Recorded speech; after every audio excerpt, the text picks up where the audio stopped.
A generation ago, this would have required years of study, expensive travel, or rare access to specialized books. Today, they can sit at their computer, describe that fusion, and watch as an entirely new visual language is born in seconds.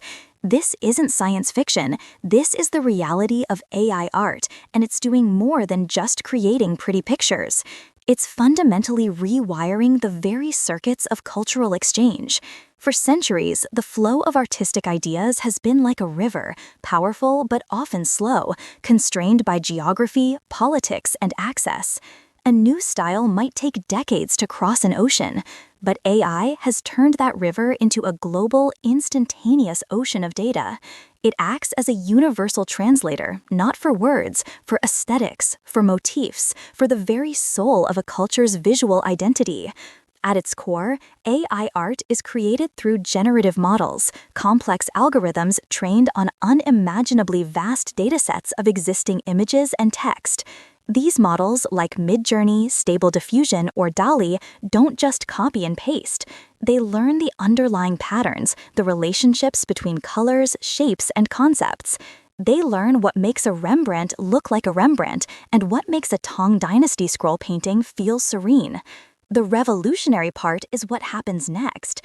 Because these systems have digested a significant portion of humanity's visual history from every corner of the globe, they are inherently multicultural.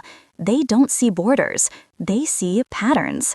This allows an artist to prompt a creation that blends the intricate line work of an Aztec calendar with the neon-drenched aesthetic of a futuristic cyberpunk city.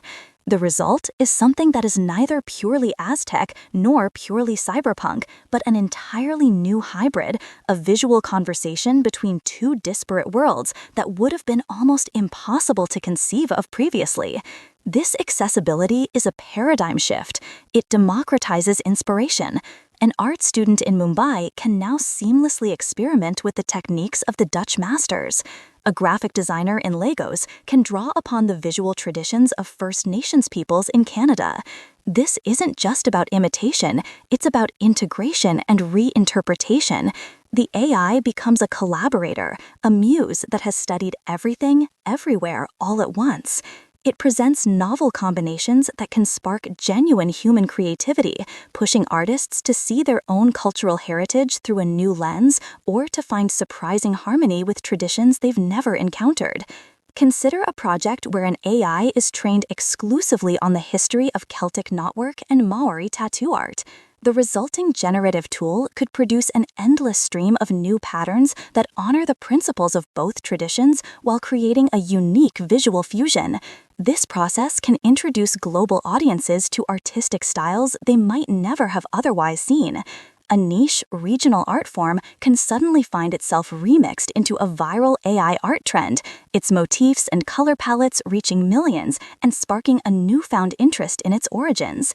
It's a form of digital cultural amplification that is unprecedented. Of course, this is not the first time technology has accelerated cultural exchange. The invention of the printing press allowed Albrecht Dürer's prints to circulate across Europe, influencing artists for generations. The rise of photography in the 19th century exposed European artists to new perspectives, famously influencing the Impressionists through the aesthetics of Japanese ukiyo-e prints, a phenomenon known as Japanisme. But the speed and scale of AI are on a completely different level.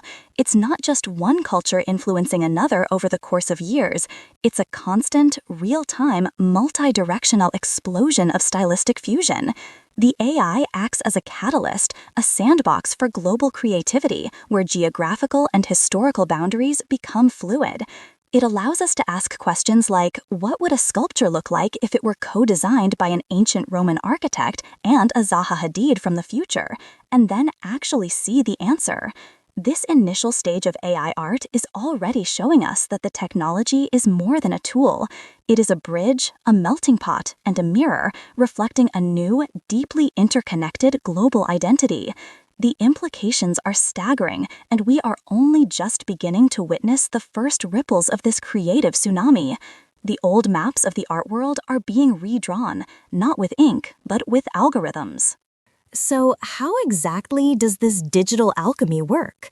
What are the specific mechanisms inside the machine that allow for such profound cultural blending? It's not just a magic black box. The power lies in several key AI technologies that artists are now wielding like never before.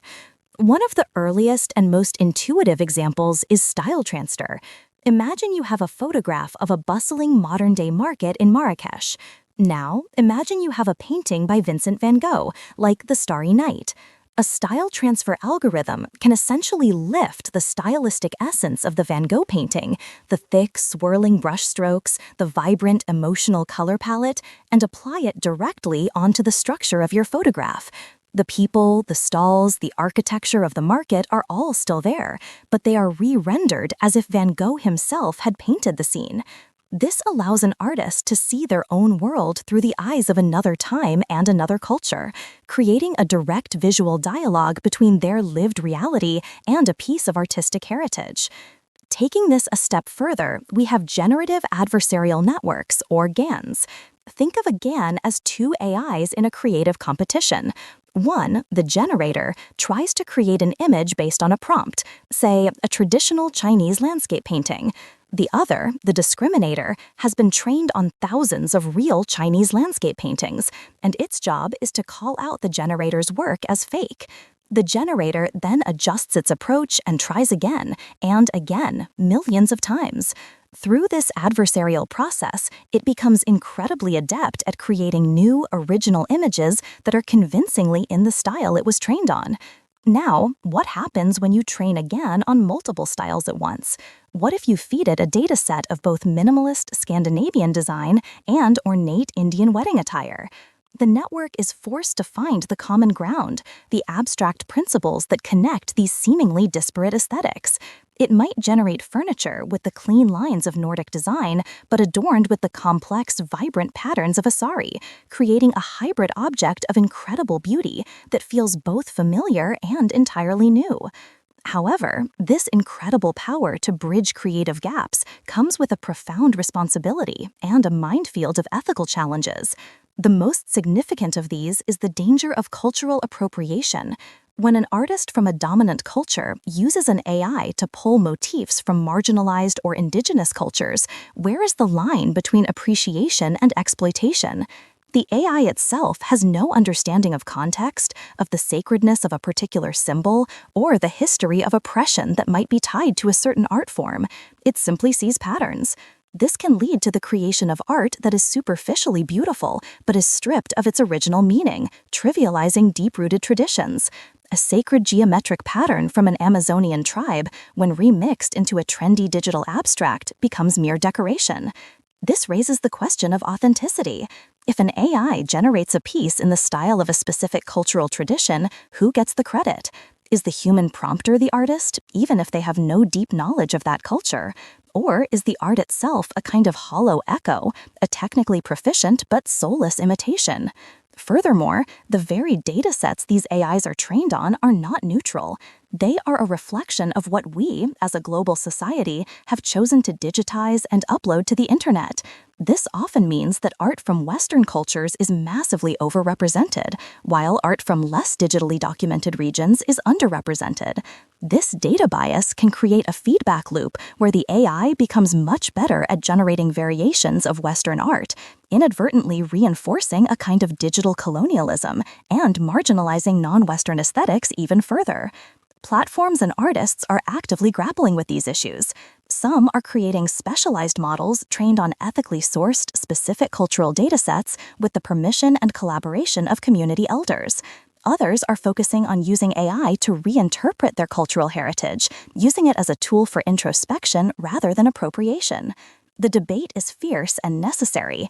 Technology has given us a powerful bridge, but we are now faced with the difficult task of establishing the rules of traffic. Who gets to cross? What can they carry with them? And how do we ensure the exchange is respectful, equitable, and enriches everyone involved without erasing the very cultures it claims to celebrate? As we stand on the precipice of this new creative era, looking forward, the potential for AI to shape the future of global art is both exhilarating and complex. One of the most hopeful and profound applications lies in the realm of cultural preservation. All around the world, there are artistic traditions on the brink of extinction. Ancient forms of pottery, unique weaving techniques, or oral traditions with specific visual accompaniments that exist only in the memory of a few remaining elders. AI offers a revolutionary tool for preservation and revitalization. By training a model on the few existing examples of a dying art form, photographs of artifacts, scans of patterns, written descriptions of techniques, we can create a digital master of that style. This AI could then generate new designs that adhere to the traditional rules and aesthetics, providing a living library of possibilities for future generations of artists to study and learn from. It could even be used to digitally reconstruct damaged or incomplete artworks, filling in the gaps based on its deep understanding of the artist's style, allowing us to see lost masterpieces in their full glory once more. Beyond preservation, AI is poised to become the ultimate catalyst for the creation of entirely new, globally fused art movements. We've talked about blending 2 styles, but what about 3, or 10, or 100?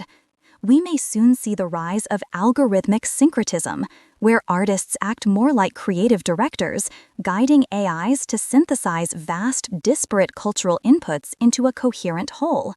Imagine an architectural style that fluidly combines the organic, flowing forms of Art Nouveau, the stark brutalism of Soviet-era structures, and the intricate woodwork of Japanese temples.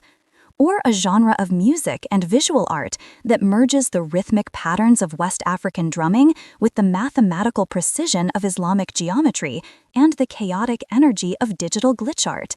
These aren't just mashups, they are entirely new aesthetic languages, born from the machine's ability to perceive connections that the human mind might never conceive of. This will challenge our very definitions of genre and style, leading to a more fluid and interconnected global art scene, where an artist's identity is defined less by their geographical origin and more by the unique cultural cocktail they choose to create with. This future, however, forces us to confront fundamental questions about the nature of art and ownership. If an AI, trained on a dataset of 1,000 artists, creates a groundbreaking new work, who owns the intellectual property? Is it the person who wrote the prompt, the company that built the AI, the 1,000 artists whose work formed the training data? Our current legal frameworks for copyright and intellectual property are woefully unprepared for this new reality.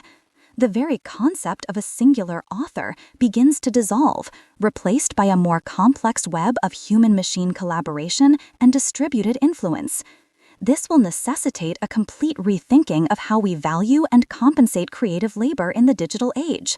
Furthermore, as these tools become more powerful, we must remain vigilant about maintaining the crucial link between art and human experience. Art is not just about aesthetics, it is about conveying emotion, telling stories, and commenting on the human condition. The greatest challenge and opportunity for the future of global art will be to ensure that AI remains a bridge for human expression, not a replacement for it. The technology is a powerful amplifier, but the voice, the story, and the soul must always remain human. The future of creativity isn't a world where machines make art for us, but one where we use them to understand each other and ourselves in ways we never thought possible.